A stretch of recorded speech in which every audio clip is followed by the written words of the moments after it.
talk about when you decided or how you knew that that was the path you were going to take as you were also in this physical fight.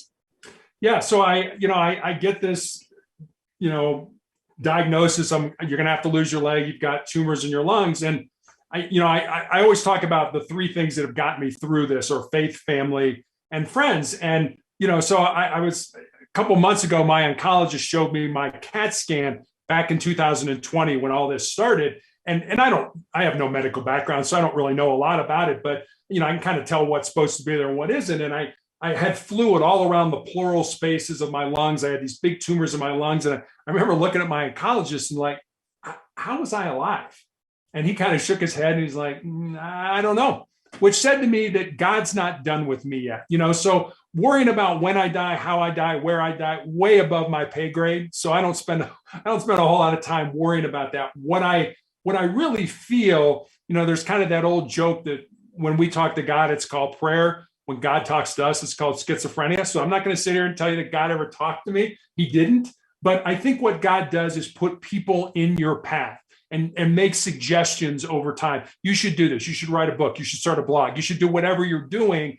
And, I'm like everybody else. I've never written a book before. Are you crazy? I can't do that. And so when enough people finally say it, I think I'm smart enough to at least say, well, maybe I ought to perk up and listen to this. And I think that's the great thing about, our relationship with God.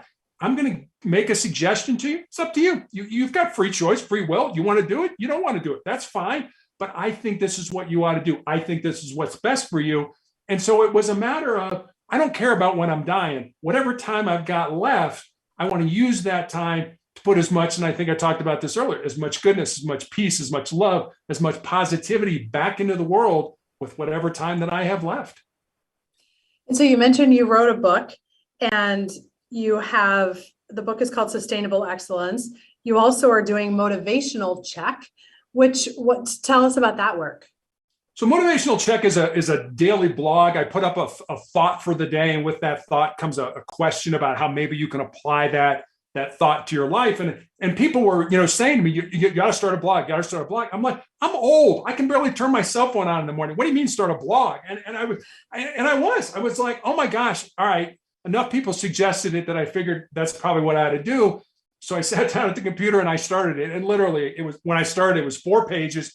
It took me 4 months. No lie. It literally took me 4 months. Like, I don't know what that means. I got to go research it. And I'd come back and then I hit another wall. Well, I got to go research it. I'm sure my 25-year-old daughter could have done it in about 15 minutes. But for me, it literally took 4 months to put this together. But now it's the thoughts for the day. It's the Monday morning motivational message. It's recommendations for books and videos to watch. It's the different podcasts that I've been on. It's really kind of morphed into something that if you need a quick hit of inspiration or motivation, go to motivationalcheck.com, get that, and then get on with your life. So, and the title Motivational Check came from my days in the police academy when our defensive tactics instructor gave us that phrase, motivational check. So whenever we were doing stuff that was hard and difficult and people were, oh man, I don't know if I can get through this, you could just yell out motivational check. And the rest of our academy class, we were the 84th recruit class, would respond with a loud 84,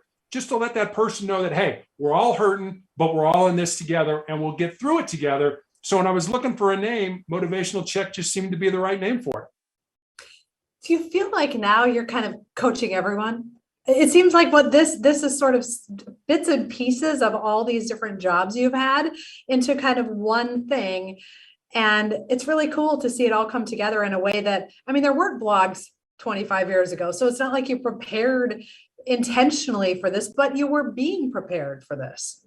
Oh, I think so. I think my whole life from, having 3 knee surgeries in high school to playing college basketball to, law enforcement, to everything that I experienced in life has definitely prepared me for this. And you're right.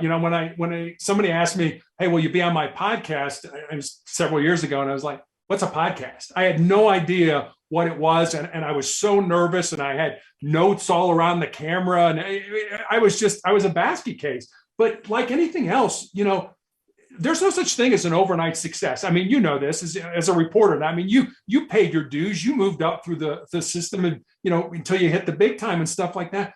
Everybody does that. Success, failure is a part of success. I always call it the driveway of success. If you don't fail, you're never going to be successful. But so many people don't want to do that. They don't want to, oh, wait a minute. And if you think about our minds are hardwired to avoid pain and discomfort and to seek pleasure. So to the brain, the status quo, the way things are right now, it's good. Don't mess with it. Don't do anything that's gonna affect that.